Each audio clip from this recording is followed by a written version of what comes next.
Buenas tardes a todos y todas. Muchas gracias por acompañarnos en nuestra tercera sesión de los cafés científicos del año 2021, que hemos titulado Cambio climático en el pasado, presente y futuro del norte de Chile. ¿Ya? Este ciclo de café científico hemos querido contextualizarlos en dos iniciativas que nos hemos adjudicado recientemente en el SEASA. Una de ellas es el proyecto CLAP, que significa Planificación de la Acción Climática, que es un proyecto que busca generar información que contribuya a la planificación climática efectiva a nivel regional, nacional e internacional, ¿ya?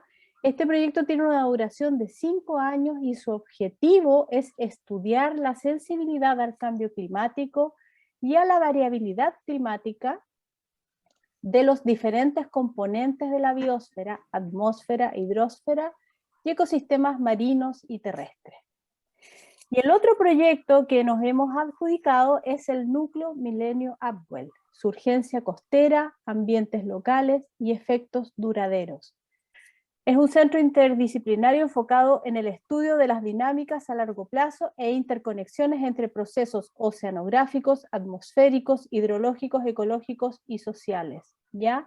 Este proyecto, este núcleo milenio, tiene una duración de 3 años y va a hacer investigación científica en la zona centro-norte de Chile. Su objetivo es estudiar la surgencia costera en el sistema de la corriente de Humboldt en Chile durante los últimos 12.000 años, sus impactos en ambientes y sociedades y sus efectos duraderos.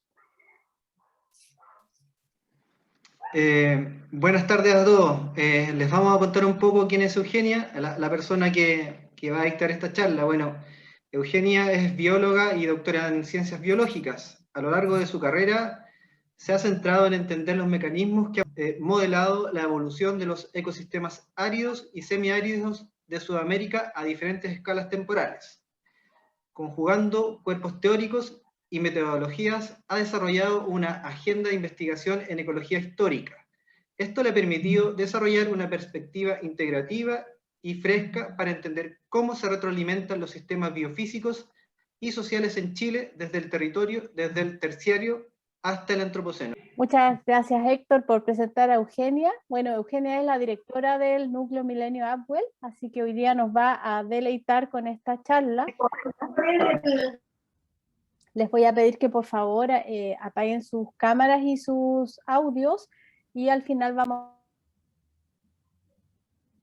Perdón, me silencié yo misma. Al final vamos a dar tiempo para las consultas, ¿ya? Las instancias de los cafés científicos, justamente lo que buscamos es acercar la ciencia a las personas que componen nuestra sociedad, a ustedes. La idea es que lo hagamos en un lenguaje simple, accesible para todas las personas, y justamente es que si hay dudas, consultas y preguntas, tenemos toda la disposición para responderlas. Así que sin más palabrería, los dejo con Eugenia. Hola, buenas tardes. Muchas gracias por la invitación. Para mí siempre es un placer hacer charlas de divulgación y difusión. Y bueno, quería compartir con ustedes algo que se ha desarrollado en la perspectiva Upwell también y en otros centros que hemos colaborado, y que es sobre el antropoceno, ¿ya?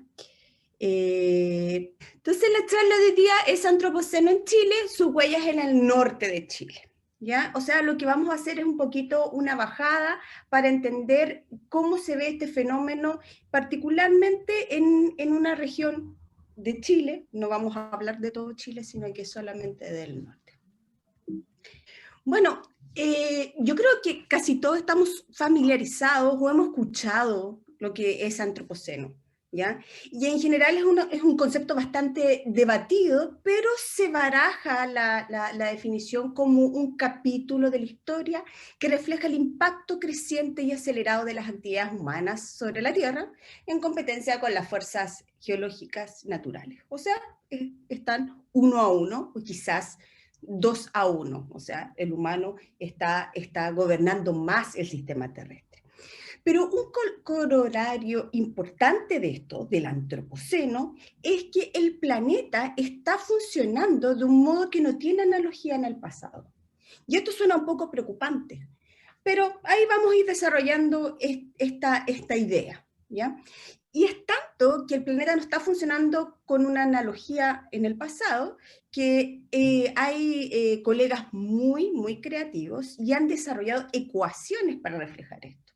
Y una de estas es cómo opera el planeta o el sistema terrestre con todos sus componentes antes de lo que nosotros vamos a considerar antropoceno, donde el cambio en el estado de la Tierra a través del tiempo es una función de las fuerzas astronómicas, de las fuerzas geofísicas y de la dinámica interna. Pero cuando nosotros nos centramos en el antropoceno, entramos en este estado, los cambios en el estado de la Tierra, o sea, del sistema terrestre a través del tiempo, es una función de las sociedades. Yo no voy a decir sociedades industrializadas porque después nos vamos a ir dando cuenta por qué lo omito. Y es importante acá de que las fuerzas astronómicas, geofísicas y la interacción de la dinámica interna van a tender a cero, o sea, cada vez van a ir perdiendo más protagonismo en el control del sistema terrestre. Y quizás la bandera de guerra, creo que sí se dice, del antropoceno, o cómo se manifiesta en nuestro bagaje que tenemos o que lo percibimos también, es el cambio en las temperaturas, ¿ya? Acá abajo se muestra una reconstrucción desde el año 300 hasta el año 1900, y lo que uno ve es que, claro, la temperatura ha variado antes, pero a partir más o menos del año 1800 y algo, 1850, año de nuestra era, la temperatura comienza a incrementar.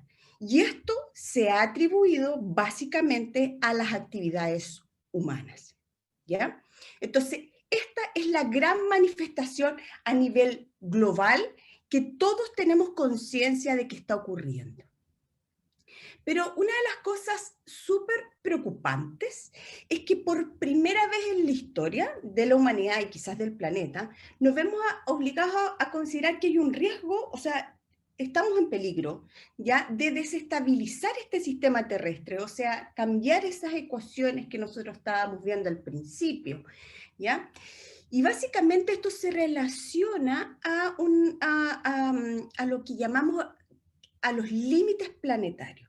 Y estos límites planetarios se refieren a límites, o sea, son umbrales, que aseguran la estabilidad del sistema terrestre en relación a 9 procesos súper importantes que están acá: el cambio climático, biodiversidad, uso del agua dulce, etc. O sea, uno los podría ir repasando.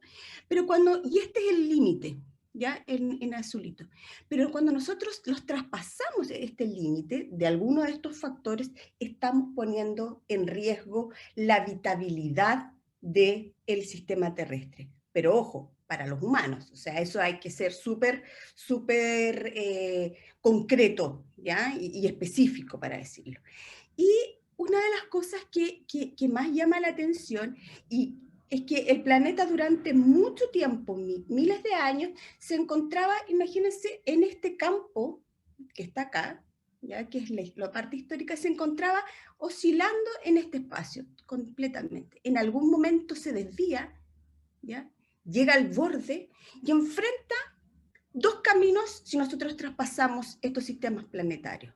Uno es, si los traspasamos completamente, caemos en un hoyo de inseguridad, probablemente ya no es seguro habitar el planeta, o otro, un espacio seguro donde nosotros, las sociedades en el futuro, las próximas generaciones, sí van a lograr subsistir. Pero una de las cosas más debatidas en relación al antropoceno es cuando se inicia, ¿ya? Yo creo que en esta charla no vamos a comprometernos con ninguna fecha en específica, porque en realidad como no tiene mucho sentido en el contexto que nosotros, por ejemplo, en Abwell vemos antropoceno. Pero sí hay ciertas características. Se ha visto que muchas funciones del sistema terrestre han ido cambiando de manera acelerada. Fíjense en las estrellitas amarillas, ya estos son los sistemas, las tendencias en procesos clave del sistema terrestre, y han ido en aumento. ¿Ya? Y esto se ha visto muy, muy acelerado a partir del año 1950, o sea, después de la posguerra. ¿Ya? Pero también hay cosas que han ido cambiando antes, durante la revolución industrial, o sea, sobre todo la cantidad de CO2 en la atmósfera. Pero llama la atención algo, es que todos estos cambios que uno ve acá en el sistema terrestre están muy ligados a cambios en tendencias en procesos socioeconómicos. Por lo tanto, si bien es cierto, no es un ejercicio riguroso matemático de atribución, uno puede atribuir directamente estos cambios en el sistema terrestre a las actividades humanas, ¿ya? Y de hecho, uno se podría preguntar, ¿somos todos los que estamos contribuyendo a esto? La respuesta es sí, no, tal vez. Y de hecho, sí lo que se tiene claro es que el motor del antropoceno es el rápido y sostenido crecimiento socioeconómico global. O sea, es crecimiento poblacional que se ve, que empieza a manifestarse a partir de la revolución industrial más o menos en adelante, y el Producto Bruto Interno de las economías globales, ¿ya? Pero cuando yo les decía, todos estamos contribuyendo al antropoceno, y les dije, sí, no, tal vez, es que se ha visto que los países OECD, que son las economías más prósperas, más adineradas, son las que contribuyen más, ¿ya? Y ojo que uno dice, no, nosotros no, en Chile, no estamos contribuyendo. Esta base de datos se construye en el 2010, cuando Chile entra a ser país OECD. Por lo tanto, cuando uno revisa la planilla de cómo se generan estos gráficos, Chile sí está contenido en esta curva de los países OECD. Por lo tanto, sí somos un país que está contribuyendo de manera importante al antropoceno. Pero esta idea de que es el crecimiento poblacional y el Producto Bruto Interno, la economía, el consumo, el crecimiento poblacional, también hace que desde las ciencias sociales haya una crítica fuerte a la conceptualización del antropoceno, que está muy ligada a ver cómo estos cambios en el sistema terrestre se reflejan en los registros paleoecológicos o geológicos, ¿ya? Y dada esta relación entre crecimiento poblacional y tasas de consumo, debería decir ahí, y producción, ha habido la crítica de que el antropoceno podría llegarse a llamar mejor el capitaloceno, porque en realidad está impulsado por estas ansias de tener y tener más, y muchas veces se homologa al extractivismo. Y quizás uno de los ejemplos más intuitivos para ver este impacto y esta relación que existe con crecimiento, con este motor que es crecimiento económico, crecimiento poblacional, es el caso de los pollos, ¿ya? Si nos fijamos en la curva azul sólida y en la curva azul segmentada, muestra la tendencia del consumo de pollo en general desde el año 1960 hasta el año 2015, creo, en Inglaterra. Y se ve que, a diferencia de los otros elementos cárnidos que uno puede comer, han crecido de manera muy, muy acelerada. Pero lo que se vio, revisando los tamaños de los huesitos de distintos pollos, que en el año 57 el pollo era así como chiquitito, en el 78, o sea, en la década de los 70 fue para engordar a los pollos, se invirtió mucha energía y mucho dinero para hacerlos más robustos, o sea, también alimentar más gente, y en el 2005 ya definitivamente los pollos están muy, muy gordos.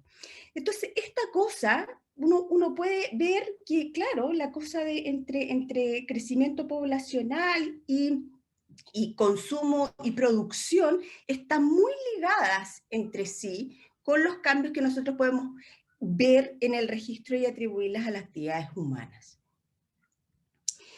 Pero hay una cosa que en la discusión, como les decía, ya está bien, el antropoceno se inicia en la revolución industrial o se inicia la gran aceleración, o sea, después de la Segunda Guerra Mundial, uno también tiene que ser más crítico. ¿En qué sentido? Tomemos el ejemplo de Roma. Este típico refrán que dice, Roma no se construyó en un solo día.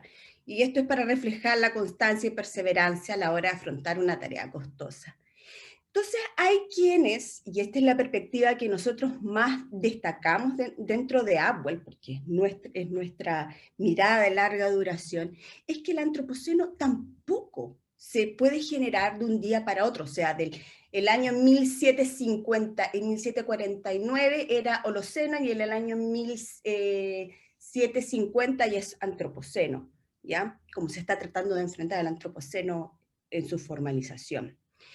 Entonces nosotros creemos que el Antropoceno tampoco se hizo en un día, que es un proceso largo de constantes transformaciones que han ejercido las sociedades en el planeta. ¿Ya?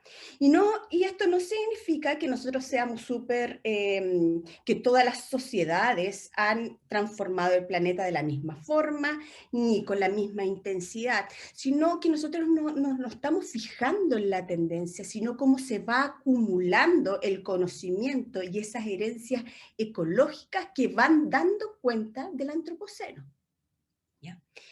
Y una de las cosas no es que nosotros seamos brillantes y a nosotros se nos ocurrió, pero la cosa es que sí hay perspectivas a nivel globales que muestran cómo el antropoceno o cómo las distintas cambios tecnológicos durante los últimos 200.000 años han traído efectos o impactos en el ambiente y que se van acumulando.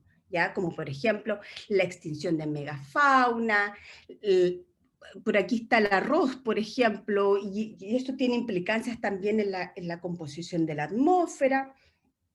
Por lo tanto, no deberíamos solamente enfocarnos en un espacio de tiempo tan acotado como los últimos 200 años, que es lo de la revolución industrial en adelante, sino que mirar un poquito más atrás y ver cómo ha evolucionado este conocimiento, porque no se genera de un día para otro, y estas herencias ecológicas. Pero esto es a lo global, ¿ya? Pero si bien es cierto que el antropoceno no se crea de un día para otro, pero tampoco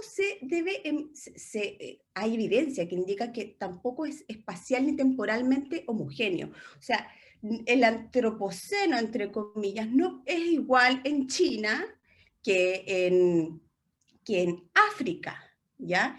Y este es un súper buen ejemplo de ver cómo dos estructuras espaciales o imágenes o transformaciones se parecen demasiado, pero son en lugares totalmente distintos y procesos totalmente distintos. Este es un relave en Chuquicamata, ¿ya? Y este es un campo de cultivo de arroz en China, ¿ya? Entonces, lo que cada vez es más evidente que el antropoceno no es un proceso universal, ¿ya? No hay solamente un antropoceno para todos, y que tiene sus manifestaciones regionales y locales. O sea, ¿por qué? Porque involucra sociedades y todas las sociedades no son iguales. Y en ese sentido, quiero llevarlos a un concepto que está muy relacionado a esto de que no todo lo que es global se manifiesta de la misma forma, que es el proceso de globalización. No es que haya pronunciado mal, sino se llama así. Y es que hay procesos globales que se adaptan a la realidad local. ¿Para qué vamos a leer lo que está ahí arriba? Sino que enfoquemos en el ejemplo de la Coca-Cola. La Coca-Cola es conocida en todo el mundo, prácticamente creo que como en 2 países no hay Coca-Cola, pero es conocida en todos lados. Pero por ejemplo, para vender Coca-Cola, la publicidad adapta el marketing a la realidad nacional. Por ejemplo, las latas de bebida en Chile están con la selección chilena, en México con la selección mexicana y en Francia con la selección francesa.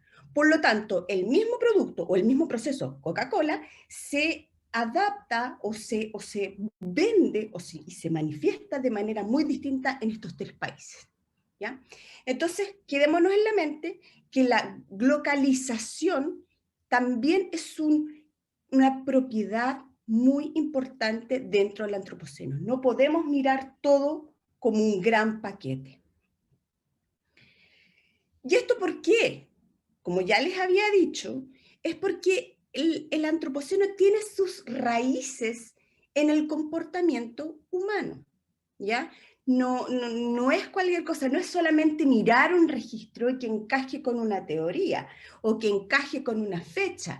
Estamos invocando, cada vez que hablamos de antropoceno, a procesos sociales que interactúan con lo biofísico, ¿ya? Y la interacción entre humanos y ambiente es que es cómo se adaptan, cómo dependen y modifican el ambiente, es espacial y temporalmente idiosincrática, es única.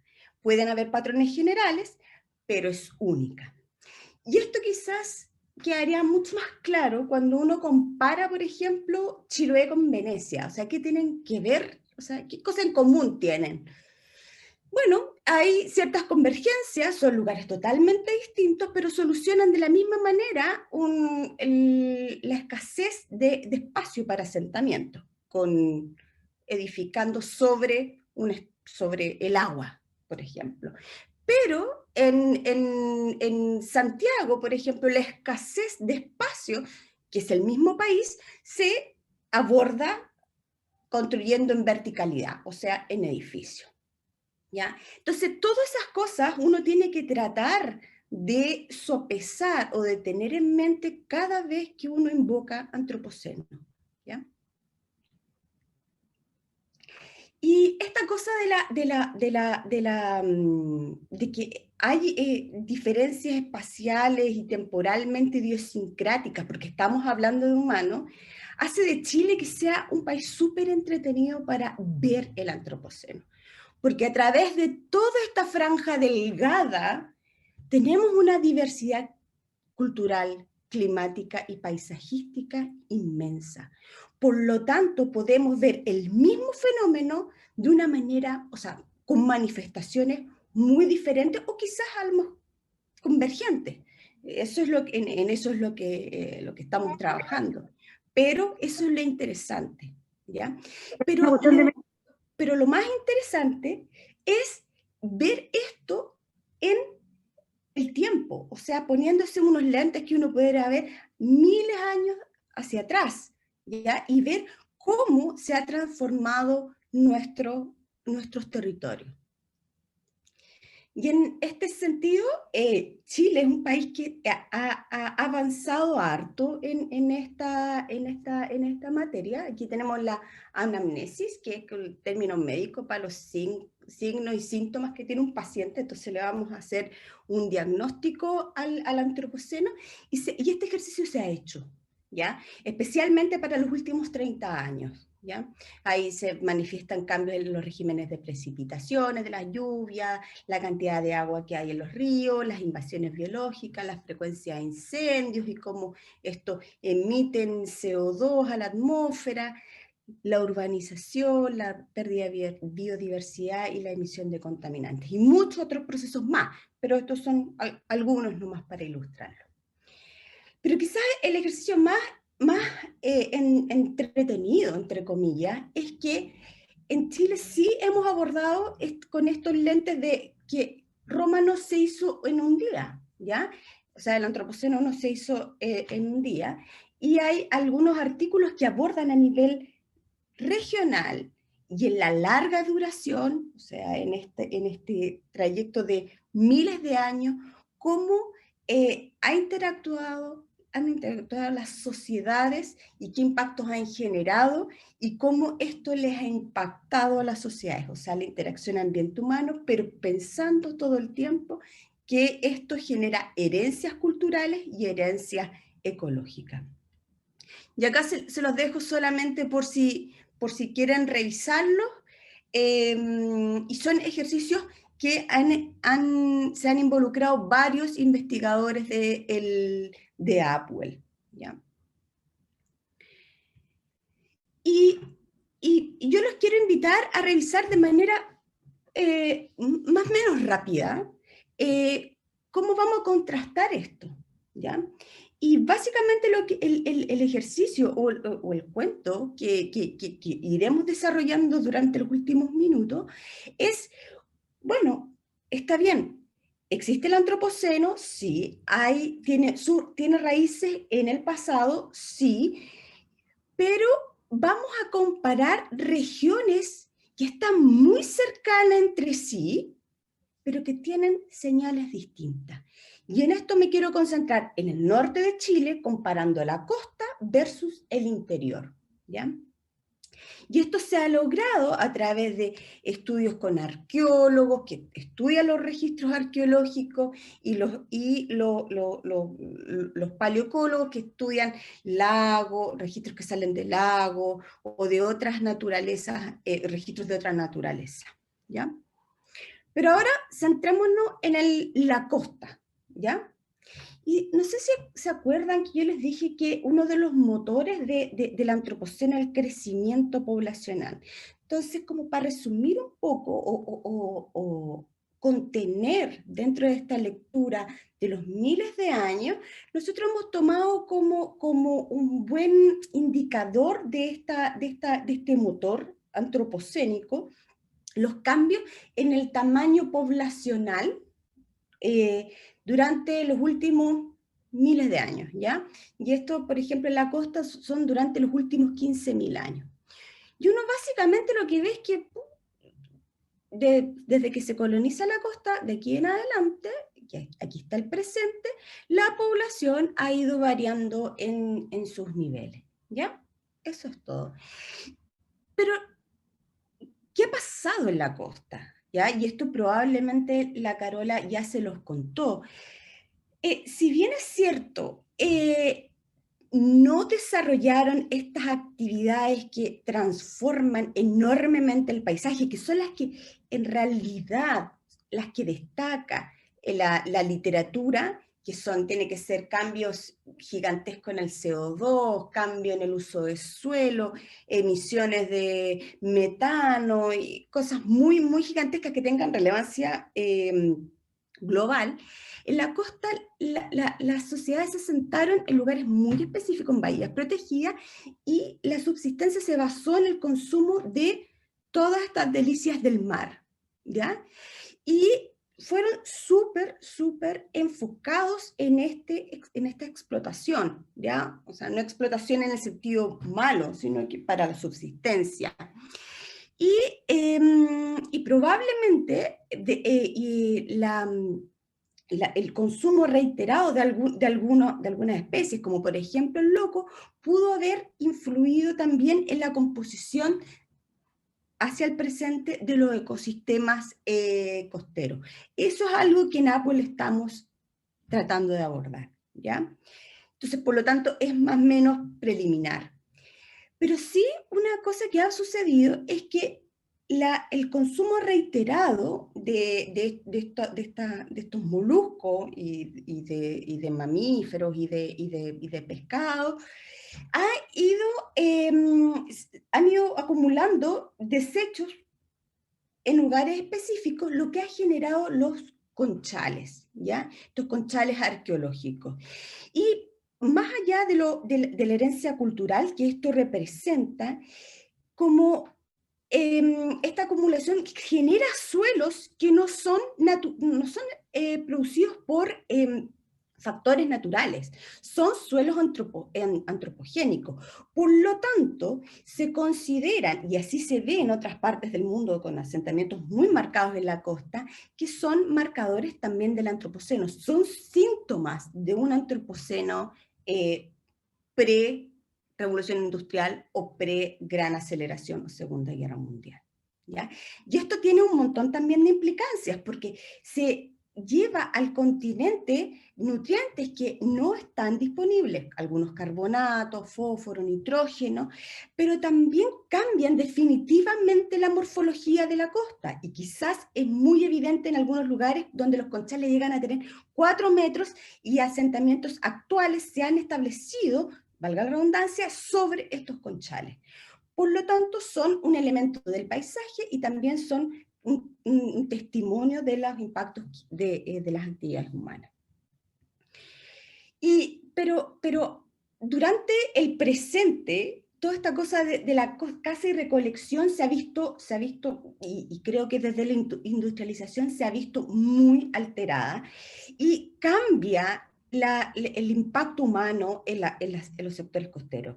Y una de esas es la industrialización que se ha hecho en lugares muy específicos: Tocopilla, Puchuncaví, Iquique, Antofagasta. Y acá lo que se intenta demostrar que toda esta cosa de los suelos antropogénicos se deja de lado con la industrialización y con la colonia, y se instaura un nuevo régimen de interacción con el ambiente, y es la industrialización.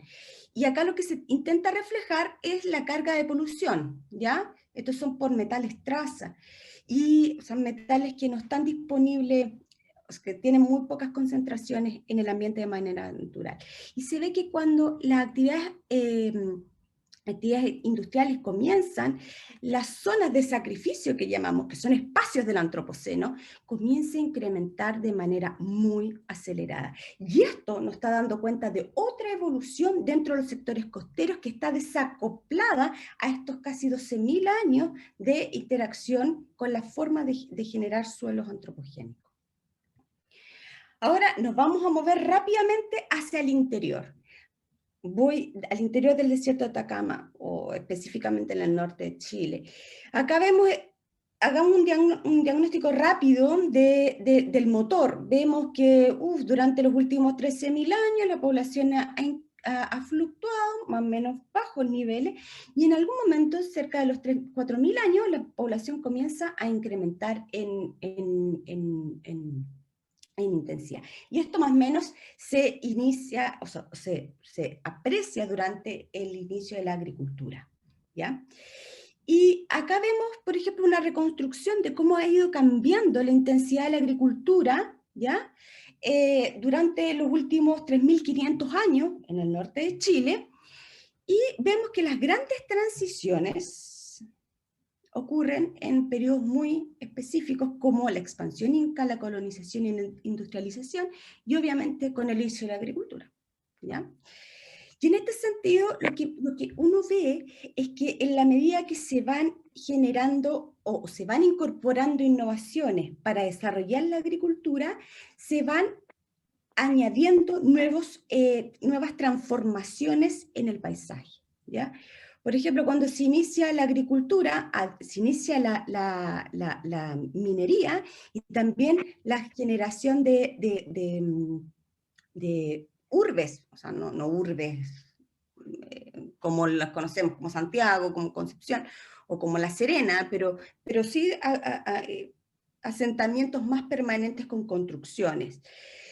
Después se empieza a criar camelios, se introducen plantas de otros lados para comenzar a cultivarlas, se empieza a hacer la irrigación, y esto ya implica un manejo muy deliberado de los recursos hídricos. Posteriormente se comienza a hacer cultivos con los algarrobos, que en teoría, o lo que estamos viendo, empiezan a fertilizar las áreas de cultivo, por lo tanto se transforma el ciclo del nitrógeno, que es sumamente importante. También se comienzan a generar minería con hornos de fundición, lo que también tiene implicancias para la calidad del aire o de la contaminación dentro a nivel hemisférico, me atrevería a decir. Posteriormente se agudiza o se intensifica mucho más el manejo de canales y del agua de manera muy intencionada. Se generan cultivos en terrazas, o sea, ya se interviene de manera más o menos intensiva el paisaje. Se comienza a utilizar en torno a los 900 años, 1000 años, guano como un fertilizante, o sea, se está llevando cosas de la costa para fertilizar el interior del norte de Chile. Se comienzan a generar además variantes de cultivos, ¿ya? Que antes, en este momento habían sido introducidos, pero acá se empiezan a generar variantes propias, locales. Y posteriormente con el camino del Inca también ocurren cosas, o sea, por ejemplo, aquí no se nota mucho, pero es como generar la primera carretera panamericana, o sea, conectaron desde Ecuador hasta Talca, más o menos. Entonces son cambios que uno de repente los ve como, no, en realidad son de baja intensidad, claro, probablemente si uno los pone en esta curva de la gran aceleración se ven bajos, pero no son menores. Y con la colonización ya la cosa cambia. Prácticamente todas estas cosas se dejan, algunas se mantienen, pero se instaura una nueva forma de relacionarse con el ambiente. Ya no se echa mano a la herencia cultural y se añaden nuevas prácticas, como por ejemplo, ya el agua ya no es canalizada de esta manera, sino que introducen molinos y cosas por el estilo, y se introducen también ganado y plantas del viejo mundo, lo que también tiene una implicancia sobre la biodiversidad. Y cuando uno siempre, por supuesto, los que somos del área más de las ciencias de la Tierra, siempre estamos tratando de ver cómo esto se manifiesta, que una cosa son las transiciones culturales, y que vemos, y uno puede hipotetizar sobre los efectos que tiene, pero vemos que cuando uno empieza a mirar los registros, se ven cambios importantes. Por ejemplo, después de la introducción, aquí está la curva de población, y se ve que después de la introducción de las plantas cultivables, la proporción de estas comienza a aumentar, y esta proporción, esta frecuencia siempre es a desmedro de la vegetación nativa. Por lo tanto, tiene esa connotación, se altera de alguna manera la diversidad local.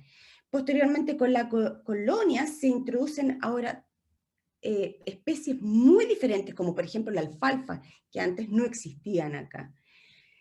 Esta última curva muestra cómo comienza a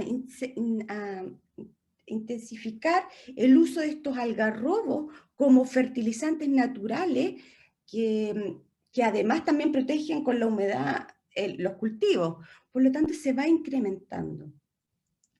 Y acá abajo, que es un registro específicamente para bofedales, si bien es cierto, para antes de la colonia no se nota mucho, no hay grandes cambios, se ve que a partir de la colonia, cuando se introducen animales diferentes, como las cabras y cosas por el estilo, también se incrementa la incorporación de o sea, de especies que son introducidas, como por ejemplo aquí tenemos el trifolium, que marca definitivamente un desequilibrio con respecto al manejo de los bofedales en las alturas.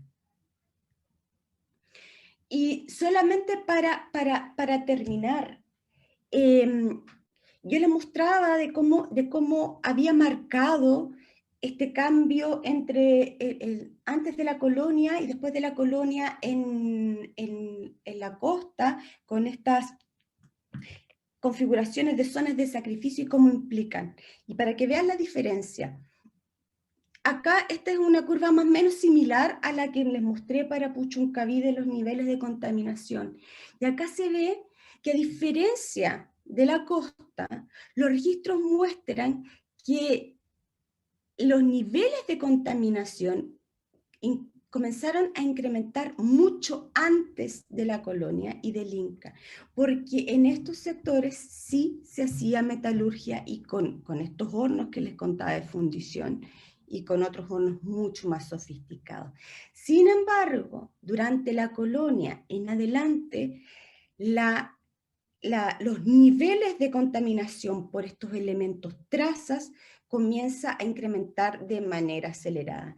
Y quizás este es el ejemplo más claro que se tiene sobre el impacto preindustrial de las sociedades en la contaminación, porque deja de ser el aire como natural a partir del año 1000 más o menos, ¿ya? Entonces de ahí ya se empieza a inyectar un montón de elementos que naturalmente no ocurren en la naturaleza.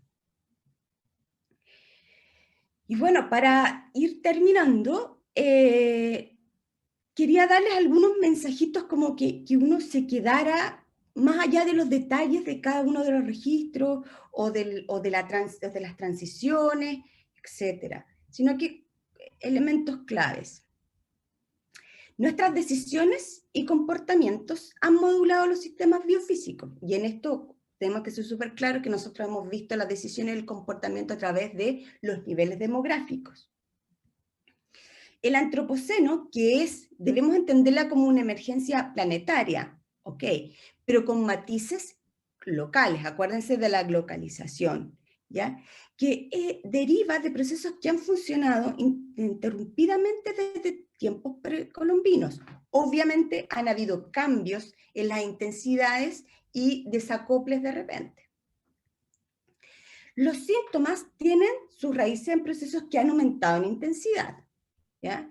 En el caso del norte de Chile, vemos que sobre todo posteriormente a la colonia, cuando se instaura una nueva forma de interactuar sociedad con ambiente. Nuestra historia de la relación humano-ambiente puede entregar elementos para delinear una opinión pública mejor informada sobre la evolución socioambiental de Chile. Y eso es fundamentalmente crítico cuando uno ve la última figura de que en realidad los niveles de polución de los últimos siglos es una versión acelerada de un proceso que ya se había iniciado antes. Y algo que puede sonar un poco como mensaje vacío, pero no lo es, y es la invitación de por qué nosotros abordamos el antropoceno, es que debemos replantear nuestra relación con el planeta y los otros. O sea, los otros, lo biofísico, por ejemplo, con los ecosistemas, etc. Y esto es sumamente importante, porque ¿se acuerdan de los espacios operativos seguros? Cuando estábamos en el borde, nos íbamos para este hoyo, nos íbamos para el otro, porque debemos asegurar estos espacios seguros para los futuros sistemas socioecológicos chilenos y también planetarios, y de esta forma delinear principios para el manejo sostenible de sus sistemas biofísicos, ¿ya? Y eso, muchas gracias. Muchas gracias, Eugenia, por la excelente charla, súper clara. Y ya tenemos una pregunta. Eric levantó la mano y quiere hacer una consulta y luego le vamos a dar la palabra a otra persona. Eric, ¿puedes abrir tu micrófono? Ok, sí, buenas tardes. Voy a quedarme con la cámara apagada porque estoy con un internet extremadamente sensible para no gastar recursos. Bueno, lo primero, Eugenia, felicitarte por tu bellísimo trabajo. En realidad es fascinante lo que haces. Yo soy de un área distinta, yo soy del mundo de la física, soy de otra especialidad en la universidad, pero quedo fascinado con estos cafés porque me interesa mucho la antropología. Oh, se nos cayó Eric. Lo perdimos. Se desconectó. Ahí parece que volví. Ahí volvió. Ahí volviste, Ahí, sí. ahí volví, ya, ok. Ya. Así que, bueno, felicitaciones, realmente fascinante tu trabajo y felicitaciones a los que organizan estos cafés, que son realmente muy, muy instructivos y muy, muy entretenidos. Eugenia, solamente tómalo como un consejo de papá, ¿ah? En varias de tus gráficos, cuidado con las unidades de medida, porque tú escribes los años, por ejemplo, de izquierda a derecha, 3.500, 3.000, 2.500, etc. Estamos hablando, ¿no es cierto?, desde el presente, pero abajo cuando colocas la unidad de medida dices miles de años. En realidad son solamente años, porque ya los miles los tienes en el gráfico. Sí, Si colocas en miles de años, tienes que multiplicar por 1000 los números, entonces estaríamos hablando de 3 millones de años en vez de 3.000. ¿Ah? Es ese detallito nomás. ¿Ah? Y sí, felicitaciones.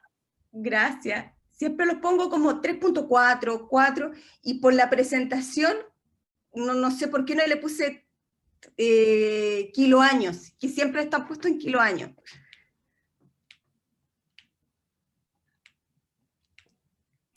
¿Alguien más tiene alguna otra pregunta?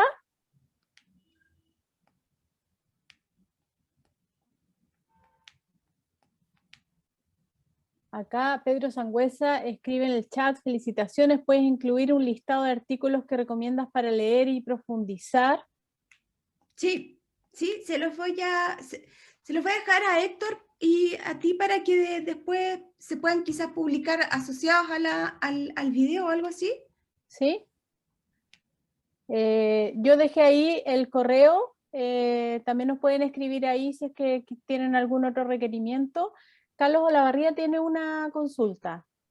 Sí, oye, Kenia, yo también te quiero felicitar, súper buena la charla y una temática que en realidad hace tiempo como que quería escuchar una charla para como actualizar, y súper interesante también la temática que van a abordar en el núcleo Milenio Upwell, y creo que va a tener como bastante aplicabilidad.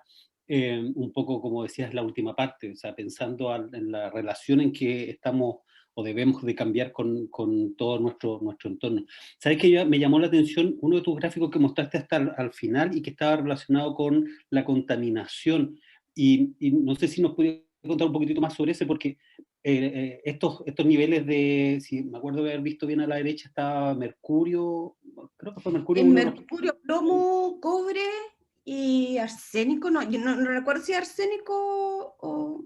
Pero pucha. Claro, pero eran 3, sí. Entonces, me llama la atención el que se detecten a tantos años atrás. O sea, yo tenía la impresión de que era un uso relativamente un poco más moderno y quizás más sofisticado en cierta manera en cuanto a herramientas, en cuanto a cómo llegar a utilizarlos para que después queden registrados en...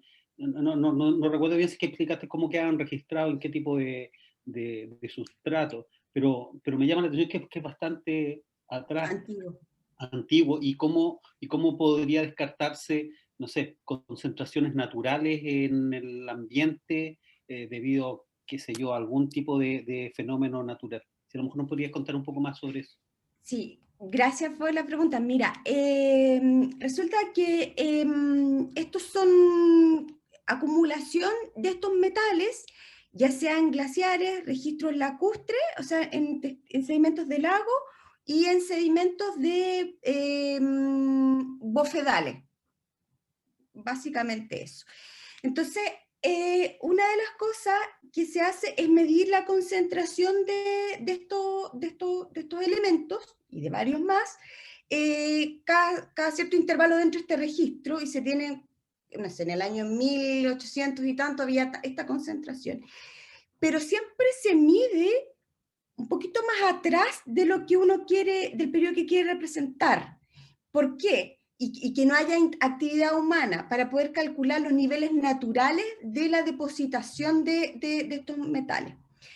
Pero una de las cosas que ha ocurrido, y eso por honor al tiempo no lo dije, es que en el interior del desierto de Atacama, y desde Iquique hasta La Serena más o menos, la metalurgia prehispánica fue importante y súper concentrada en el cobre, ¿ya? O sea, es algo por eso digo, hay cosas que están súper arraigadas a nosotros, o sea, el cobre ha sido un elemento importante. Entonces se ha hecho mucha fundición. Y en tiempos prehispánicos también se hacía harta fundición, y por lo tanto la acumulación de estos metales en los registros que nosotros vemos refleja la actividad de la metalurgia prehispánica. No significa en ningún caso que haya sido de una manera extractivista, o sea, como buscando un bienestar económico. Al contrario, la metalurgia en los Andes se hace con un carácter ritual, por lo tanto es otra harina de otro costal. Entonces, eso es lo que nosotros reconstruimos y vemos las tendencias. Y a partir de la colonia, claro, ahí se introducen nuevos intereses para desarrollar la metalurgia. Ahí es como llevar metales a la corona, y después la industria para explicar el producto de un bruto interno para incrementarlo. Gracias, Eugenia. Delante vi que Marcelo tenía la mano levantada. No sé si quería hacer una pregunta, Marcelo. ¿O fue un error? Marcelo, si soy yo, Marcelo Olivares, no había levantado la mano, pero la iba justo a levantar ahora. Entonces, Te leyó la mente. aprovecho, sí. Oye, felicitarte por la presentación. La verdad que, como decían recién, es realmente fascinante. Yo no soy del área de la ciencia en sí, soy economista o de formación economista. Pero me llama mucho la atención a propósito también de estos, cómo logran desde los cambios en el ambiente hacer estimaciones o tener una idea sobre las poblaciones que existían. ¿Cómo logran, digamos, o cuáles son esas relaciones respecto como de la escala para llegar a ciertos números o distinciones entre periodos, estos mismos procesos? Eso por un lado. Y la otra pregunta que quería hacerte era, más bien si es que esto es siempre la evidencia desde el ambiente o también como más bien como desde la arqueología o desde ciertas, no sé, como trazo de epigenéticos, de cambios o en ese sentido igual. Ya, voy a empezar por la segunda, que la tengo más fresca. Soy un cargador, pero te estoy escuchando. Ya, sí, no, tranqui. En general utilizamos registros ambientales, como son lo que decía los sedimentos de los lagos de otra naturaleza. También se analiza el registro arqueológico. Existe la intención de empezar a mirar cosas ya más genéticas, es algo que por ejemplo, ya se ha avanzado, otros colegas, pero no son de Apple, pero sí han ido explorando, por ejemplo, qué implica domesticar, o sea, hacer un maíz silvestre, convertirlo en una especie cultivable y doméstica para la sociedad, básicamente.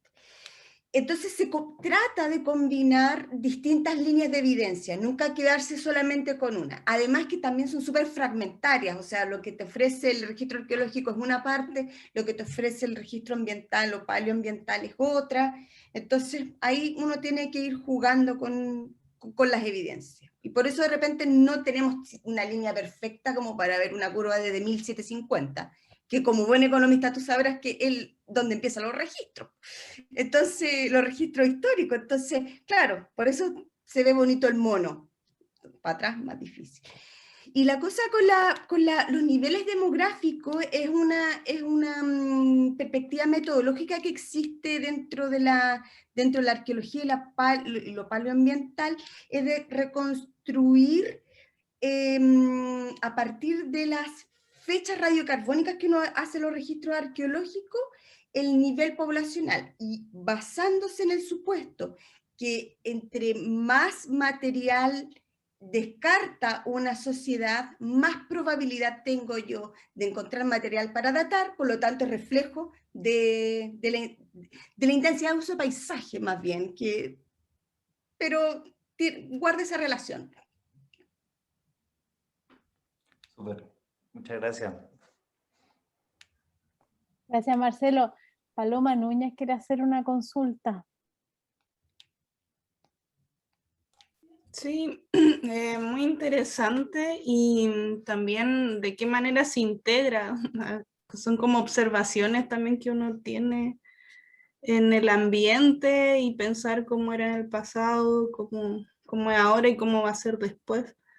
Quería conocer un poco tu reflexión acerca de la basura. Finalmente, igual el hábito es como muy similar el conchal con el basural que tenemos cerca de la casa, pero también como desde esta integración de conocimientos, ¿cómo lo ven ustedes? Es súper buena la pregunta, porque en realidad los humanos vamos a dejar siempre huella, siempre hay algo que nos vamos a usar, ¿ya? Sea lo que sea plástico, sea concha, sea, no sé, algo. La cerámica, por ejemplo, que queda destrozada en la superficie del desierto, súper fragmentada también, uno podría considerar que es basura. Pero claro, cuando uno lo mira después dice, no, este es vestigio de nuestros antepasados. Entonces, en ese sentido, yo creo que siempre vamos a dejar, pero también es una huella, ¿ya? De ver cómo no, y de hecho es como casi, como si fuera un libro la basura, ¿ya? Porque, por ejemplo, me paso el rollo de que, ¿qué pasaría si vamos a un basural en el 2030? No, ya, en 2050. Ya, 2050. Entonces encontramos dentro de un estrato del basural un pedazo de diario que dice 2005. Y después empezamos a subir dentro del basural y vemos otro estrato y empezamos a ver puras mascarillas. Ah, claro. Está el contexto de la pandemia, por ejemplo. Entonces te va narrando la basura lo que está pasando o cuáles son las prácticas, cuáles son los materiales preferidos. Entonces yo creo que tiene una connotación muy negativa para nosotros porque implica contaminación, pero también es un testimonio de los comportamientos, ¿ya? Entonces tenemos esta relación entre amor y odio con la basura. Y otra cosa importante que también desde el punto de vista antropoceno es el plástico y cómo se generan estos otros suelos antropogénicos, que son los que ya en sus suelos, o sea, en sus estratos, tienen bolsas de plástico y son suelos consolidados. Por lo tanto, insisto, tenemos una relación de amor y odio, pero él no es nuestro descriptor, finalmente.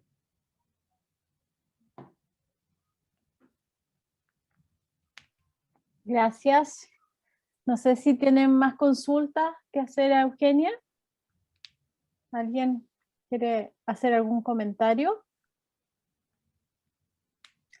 En el chat les dejamos un link a una encuesta que para nosotros es muy importante que ustedes la puedan responder, porque eso nos permite mejorar las acciones de divulgación que hacemos, las charlas, los cafés científicos. Así que no se olviden.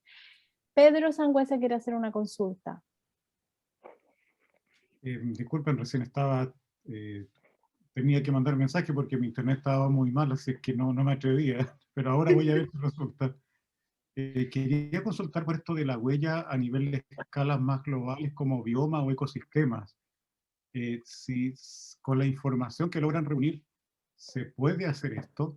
Yo trabajo en contaminación lumínica todo el día, así que nosotros somos capaces con imágenes satelitales de tener ya mapeado el planeta completo y el nivel, por lo menos, de contaminación. No tenemos hechas las correlaciones con niveles de tolerancia de distintas especies, pero si hubiera más recursos se podría probablemente hacer sin demasiada dificultad, por lo menos lo básico. Pero en este caso, mirando hacia atrás, el impacto sobre ecosistemas o cuáles fueron los que han sido destruidos o reemplazados por otros, ¿esa escala se puede hacer con esta especie de paleo y bioarqueología? Sí, y de hecho hay al menos 3 iniciativas en las que estamos involucrados, en que la idea es llegar a una reconstrucción global de esto. Obviamente, claro, nosotros relevamos lo regional, pero no para decir que nada se explica a nivel global, sino que también para saber que hay cosas que son regionales, pero también existe este patrón global.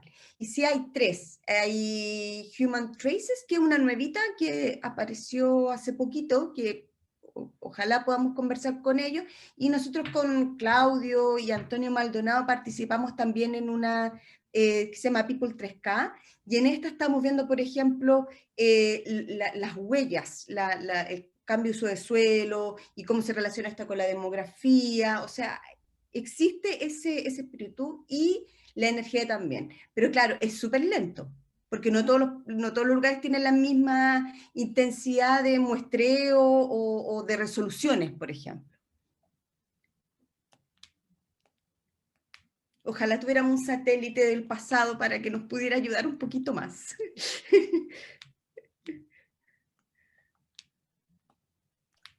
Gracias. Aquí veo otra, Marcelo Olivares tiene la mano levantada.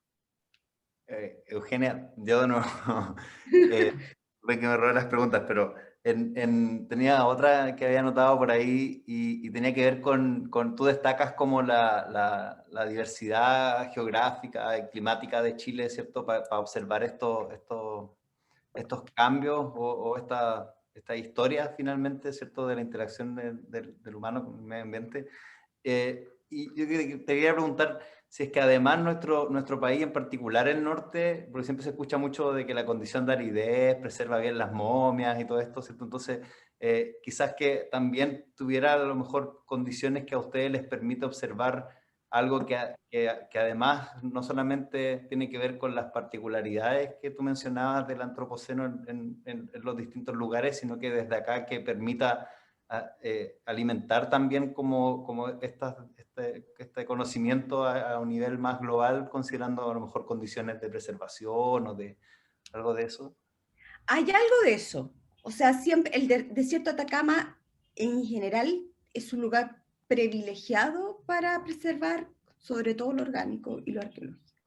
Eso es súper cierto, ¿ya? Pero también hay otras líneas de evidencia que nos permite en realidad restarle eso a la lectura de los datos. Y que, claro, por ejemplo, centrémonos en la minería, ¿ya? Que es como algo que tiene mucha continuidad a través del tiempo en nuestra historia. En el norte se desarrolla muy tempranamente la minería, 3.250 años atrás más o menos, ¿ya?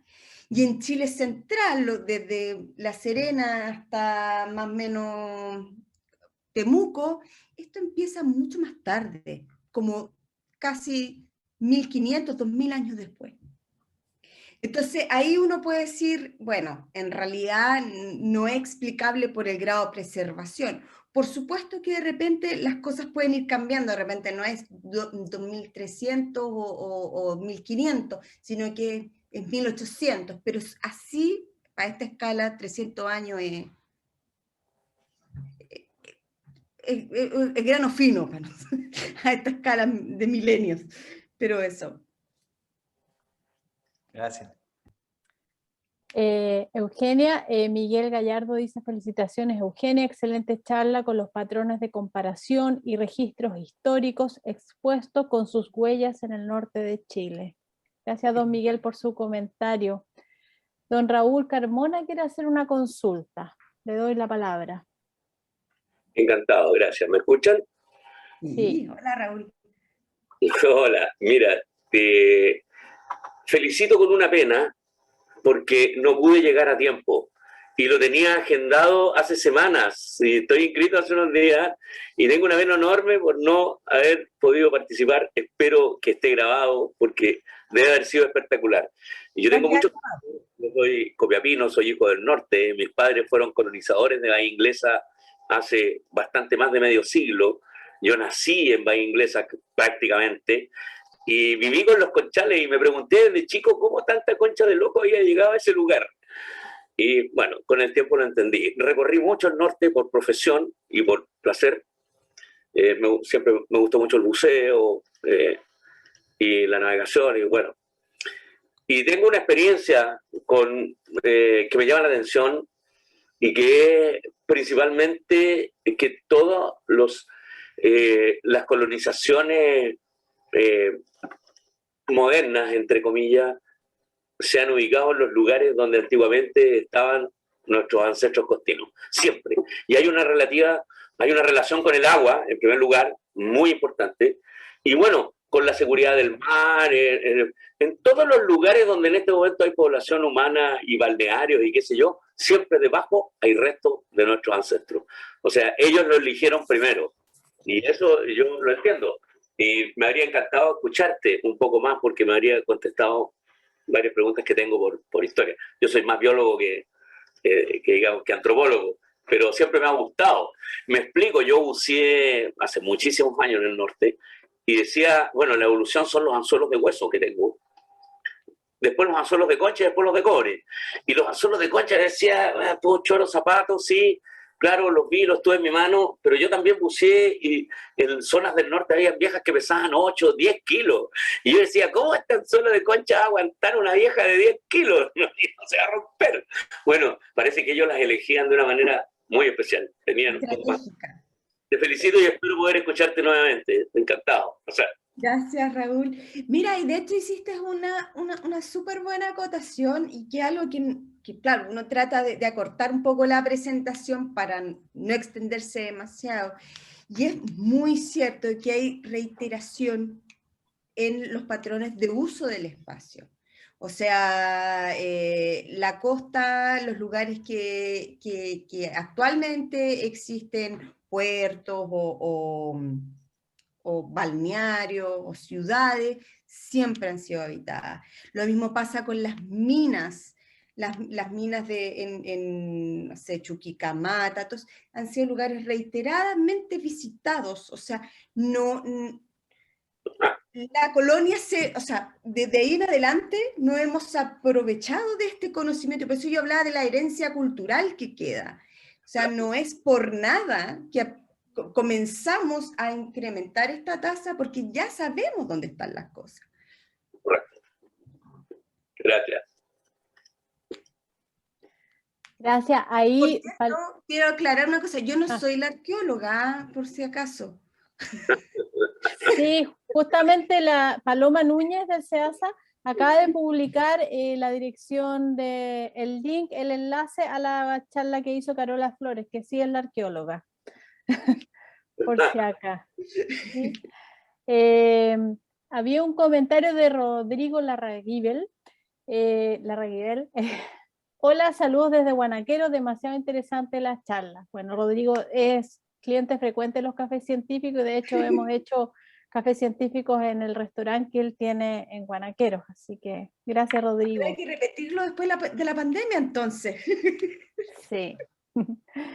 Pedro Sangüesa comenta, Eugenia, si necesitas explorar opciones satelitales te puedo poner en contacto con algunos usuarios avanzados en otros países. Gracias, sí. Eso. Bueno, no sé si tienen más comentarios, más preguntas, aprovechen, si no ya vamos a ir finalizando esta actividad. No se olviden responder la encuesta que les pusimos en el chat. Yo te quiero dar las gracias, Eugenia, por esta charla. Parece que no tenemos más comentarios. Y los quiero, antes de retirarnos, y agradecer nuevamente a Eugenia por la excelente charla, quiero dejar los invitados para el próximo evento de este ciclo de charlas que hemos titulado Cambio climático en el pasado, presente y futuro del norte de Chile. La próxima charla la va a dictar el doctor Antonio Maldonado, que pertenece al SEASA, y se titula El clima del pasado en el norte chico y su aporte a la comprensión de las actuales tendencias de cambio climático. Esta charla es el 26 de mayo a las 19 horas, así que los dejo cordialmente invitados. Voy a ver unos comentarios.